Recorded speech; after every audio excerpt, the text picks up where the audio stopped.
Oh, listen to that beautiful thing. What is up, ladies and gentlemen of the universe?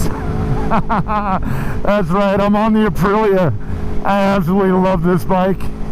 This is not the first ride, but it is the first canyon.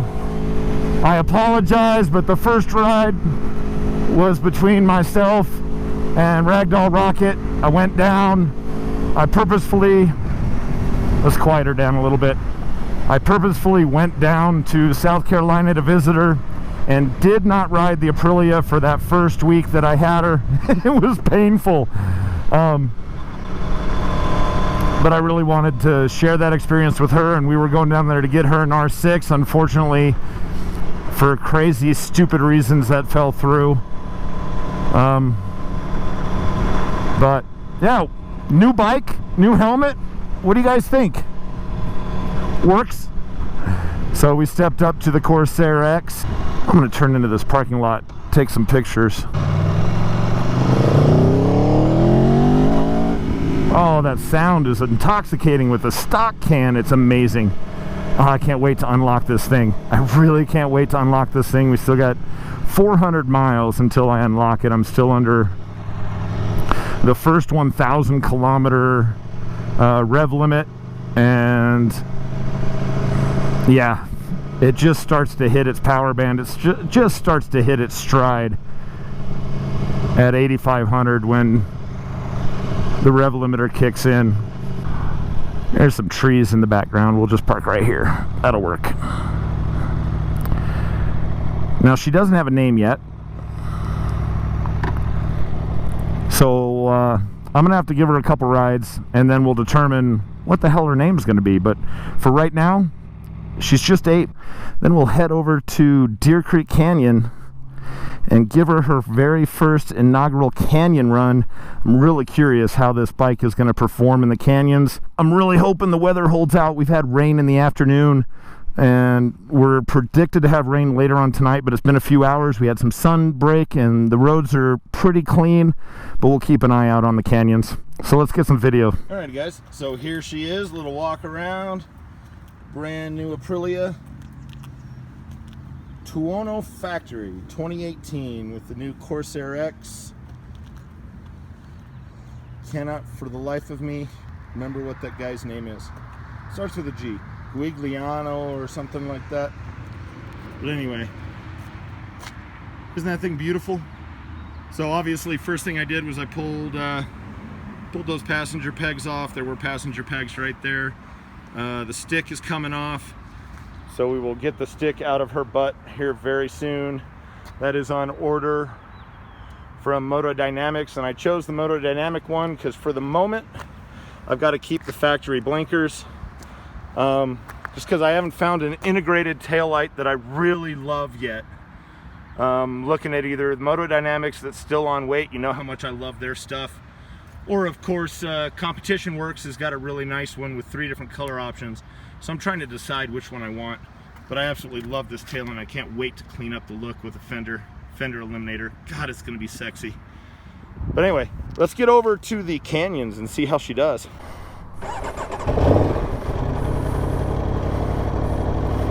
Still don't know what that insert your personal code means. It goes away. All right, let's go to the canyons.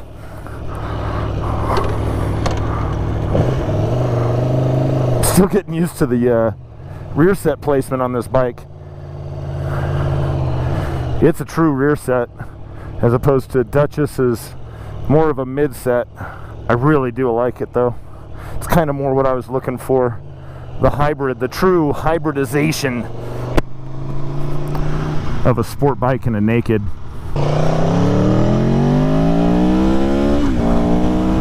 Hear that? Oh. I love the sound of this bike. I can't wait to put a can on it.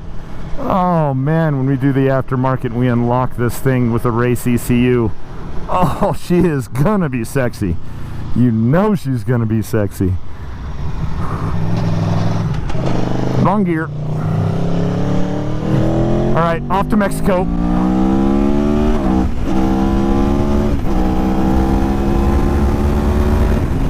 There's those trips.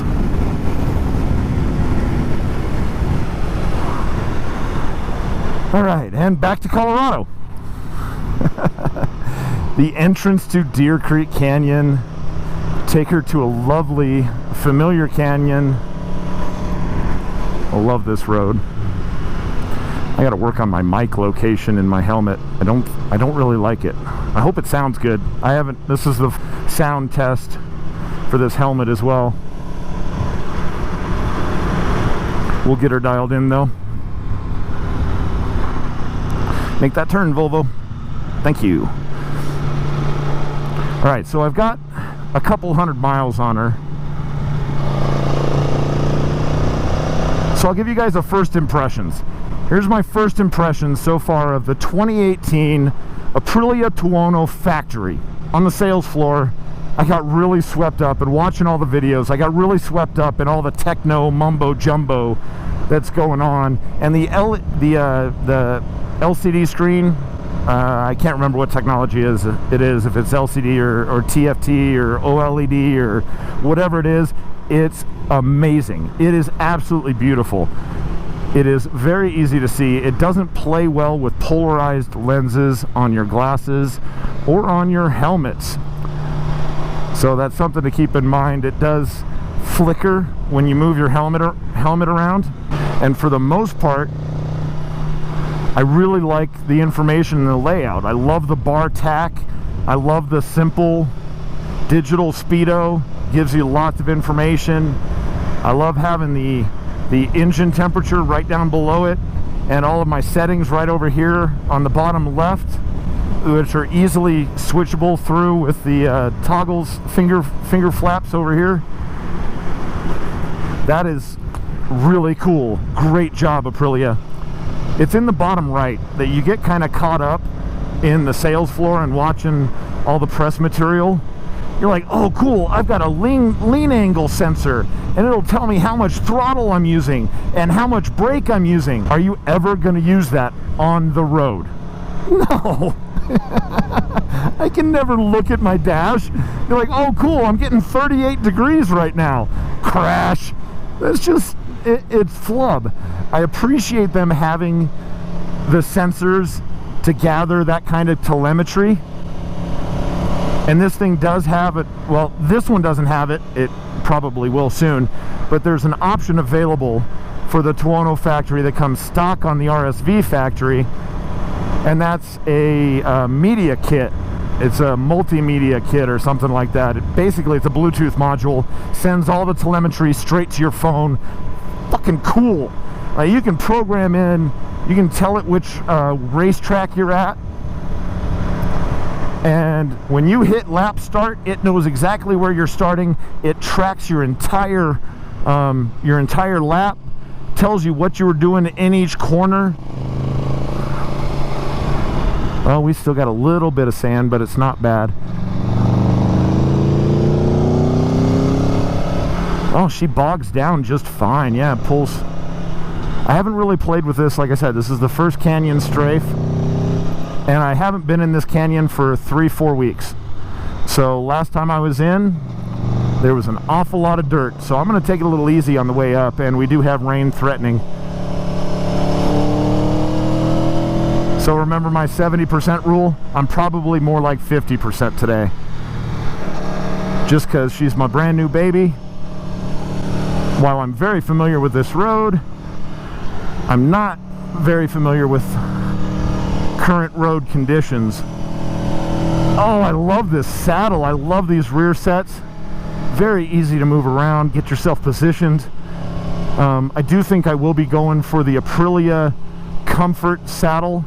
They've got a Comfort saddle that's it's surprisingly cheap, 160 bucks, I think. Amazingly cheap. Great bang for your buck, considering each one of those extra saddles that or seats, whatever you want to call them, that I still have for Duchess, were like $270. Just trying to find the right one. Apparently that's what the old owner went through, because I just got 3 seats with Duchess.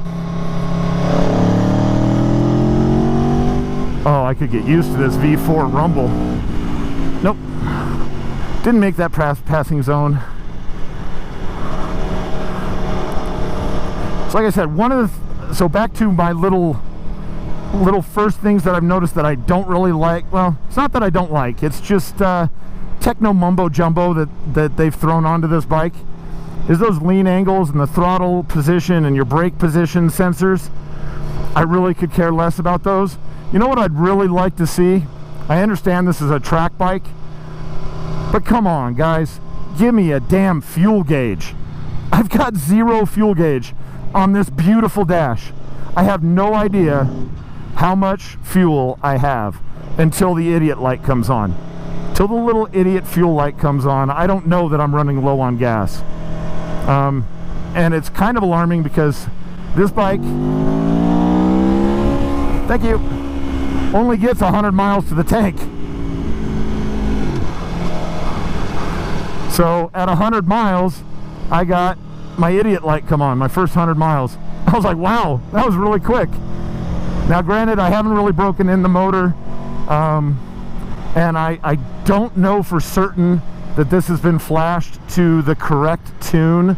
Aprilia did send out these 2018 Tuono Factories with the wrong tune in them.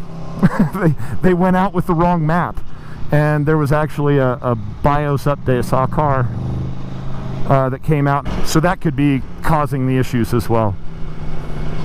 Honestly, that's the only thing this bike is missing, is a fuel gauge. It's the only thing I didn't really like, because everything else that I don't like about this bike is going to be changed. As you guys saw in the video, the stick coming out of her absolutely impeccable ass. Oh my god, the butt on this bike. If that doesn't get you hot and sweaty, boys, I don't know what will. But she's got a stick sticking out of it right now, and that's got to get eliminated. So, you know, the fender eliminator has been ordered. So obviously that'll get changed. As usual, I don't like the factory mirrors. So as you can tell, I pulled those right off, put on the CRG arrows. I think they look even better on this bike than they did on the Ducati. So I'm really happy about that. I've got mirrors that I absolutely adore. The throttle characteristics, the mapping, as Lamb Chop Rides and a few others have said, honestly it feels great. So I'm kind of curious to see what's going on with the map and see if that is an issue, if I got the wrong map loaded in this and that's why I've got bad fuel mileage. And I wonder if it's going to get even better when the fueling is going to get even better with the new map. That'll be really cool. Beyond that, there's a few little color things, like this is an Italian bike, so it's red, silver, or red and white, and green. Well, as you saw in the video, there's not a lot of green. It's one of the reasons why I was actually trying to get a 2017. That deal fell through, so I went out and bought the 2018. And I really had no problem buying the 2018 when I found out that all I had to do was I could buy decals, buy the 2017 decals, and make this thing have a green butt like the 2017, so it goes red, silver, green. I'm asleep at the mic. Sorry, Subi.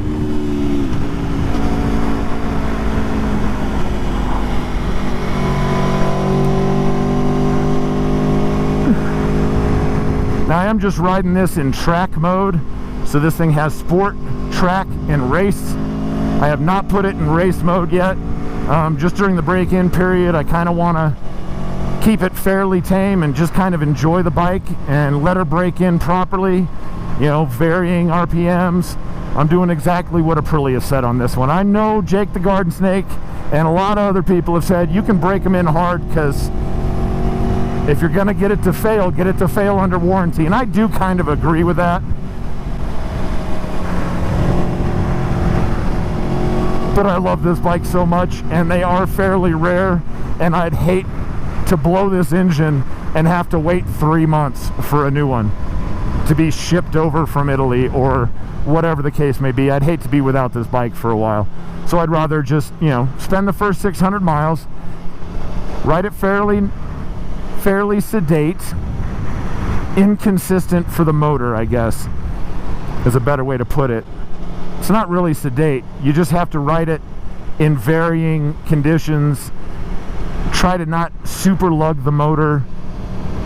And I'm so glad I got up here without the rain coming in. It actually looks like it's absolutely beautiful up here.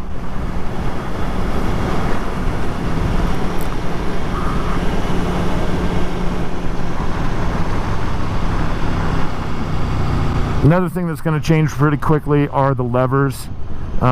Just because, yeah, just because. Let's go to the left. I haven't gone to the left in a long time.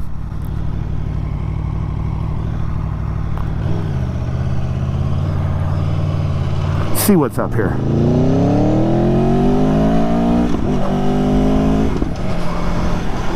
So I'm looking at a couple different options. One of the options that CRG doesn't list the Aprilia Tuono Factory as being able to use their continuous carbon strand shorty levers. It's not in their catalog, but AF1 does have a part number for them, and that's what I really want. What am I most excited about on this bike? That V4 sound. Oh, it's the next evolution of the V-twin, of that high-sprung racing V-twin. And you guys have heard me rant on and on and on about how I love the racing V-twin. I love Italian V-twins. The RVT 1000, yeah, I'm talking about the RC51. That bike sounds phenomenal too. Any of those racing V-twins, Japanese or Italian or even the Buells, I really like the sound. I don't like the low lugging, the sound of the low lugging V-twins, air-cooled. Sorry, it's not for me. You guys love it, I understand. That's cool, man. Everybody's got their own taste. I think you're wrong, but that's my opinion. So I'm really loving the V-twin. I love that the V4. I love that I didn't give up the power characteristics of a V-twin. For those of you that don't know, what Aprilia did, and Ducati did it as well, a few years ago in the Grand Prix program, when the V-twin was all but dead, it had just been surpassed by the inline 4 platform. The inline 4 just developed way too much power, was far too reliable, and the V-twin was getting surpassed. So what they did was they came out with this V4, and it's not a V4 like what you find in the Honda Interceptor, which is a conventional V4. It's like a V6 with 2 cylinders lopped off, is what's in the Interceptor. So it goes 1, 2, 3, 1, 2, 3, 4, something like that. These V4s are what's called a Big Bang V4. So if you think about your banks of cylinders, and you've got cylinder 1 and cylinder 3, and cylinder 2 and cylinder 4, right? I haven't figured out cruise control yet, sorry guys. That's the electronics is a little complicated on this, and maybe this isn't the best time. Go back to that visual, and you got 1, 3 on one side, 2, 4 on the other side. What the Big Bang does is it goes 1, 3, 2, 4. 1, 3, 2, 4. So you're firing the 2 sides, or the 2 cylinders on one side sequentially, and it makes it almost like a super V-twin. And that's why you still get that awesome low RPM torque. You still get that great grunt that's kind of, you know, characteristic of a V-twin. Still get that guttural sound that hits you in the chest. But with the Big Bang, they were able to get that horsepower number up. And as you guys have probably seen from the RSV and the new Panigale V4, they got the RPM numbers up as well. And anybody in racing knows RPMs is where the power lies. When you can start spinning motors up 14, 15, 18, 20,000 RPMs, you really start generating huge horsepower numbers. So if you've watched Grand Prix, you know V4 is kind of starting to prove itself. Now they don't have the rider and they don't have the tech chiefs yet at Ducati or Aprilia to really bring out the beauty of the bike, or to topple Marquez. That boy is phenomenal. He's extremely talented. But the bike is undeniably capable. if you actually watch what's going on, that motor is extremely capable and the packaging is amazing. So we think Ducati and Aprilia have found the next generation. I'm starting to get some sprinkles here. I might want to turn around and head back down. So beyond that, I really liked well, I shouldn't say I really liked. I loved Duchess, as you guys know, and it broke my heart to have to sell her. But at the end of the day, I'm not really a cruiser guy. And I know she's a power cruiser, and she handled like a dream, and she was an absolute belle of the ball. I loved that bike. But there was something missing. The balance, the agility, the high revving nature, just the overall sport bike was kind of missing. I wasn't ready to give that up. So I started looking around at the Uber Nakeds, and that's more along the lines of where I wanted to go. I had ridden the FZ10. I didn't like it. I actually preferred the FZ09 to the FZ10. I am not going on the highway right now. I don't want to. I want to keep riding twisties. So we'll turn around in this little dirt parking lot. And there's all kinds of puppies down there because this is a great place to walk puppies. See, there's puppies. Hi, puppies. All right, nobody's coming.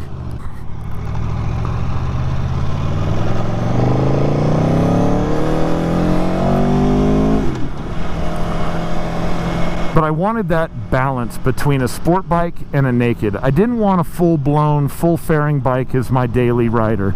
Some of the guys in the group really love their sport bikes. And that's great for them. My back and my hips really can't handle that. And I love the balance of the nakeds as well. I mean, 99% of the time, I can keep up with any sport bike on the road today. 99% of the time. And on a road. But I don't ride track. So this is more along the lines of what I wanted. And having all the electronics, having the cruise control, having a quick shifter built in, auto blip quick shifter built in, factory supported, getting back into a factory warranty, knowing that I was going to get, more than likely I was going to get an Italian bike. And with an Italian bike, while I love them and I love their passion, I love their emotion, at the end of the day I've got to be realistic, and if you don't have a warranty on them and a maintenance plan, you're asking for financial disaster. So with this bike, not only do I have a warranty for the full life of the loan, I bought an extended warranty, I've also got a maintenance plan for the full life of the loan. So all recommended maintenances, all repairs, I've got total loss protection. If I wreck her, I've got rebuild protection. If she gets stolen, I've got replacement protection. You name it, for the entire life of the loan. So I've got into a little bit of security, and I'm really happy about that as well. That's something I didn't have with Duchess. And I've still got a bike that I can sit up on. I can still be comfortable, especially if I get that comfort saddle, comfort seat. I think it'll be even more so. But I rode for a couple hours at a time down in South Carolina.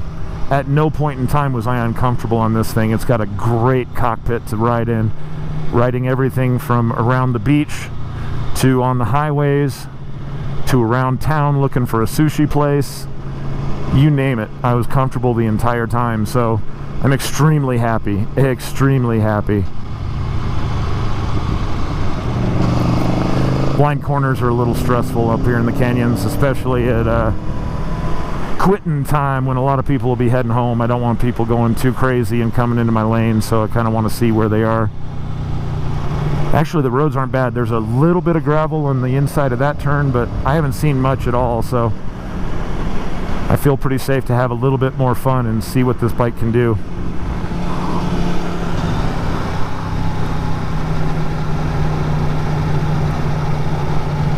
This is the branch of this road, though, that I'm not super familiar with. I haven't ridden this southern branch of this road very much, to be honest with you.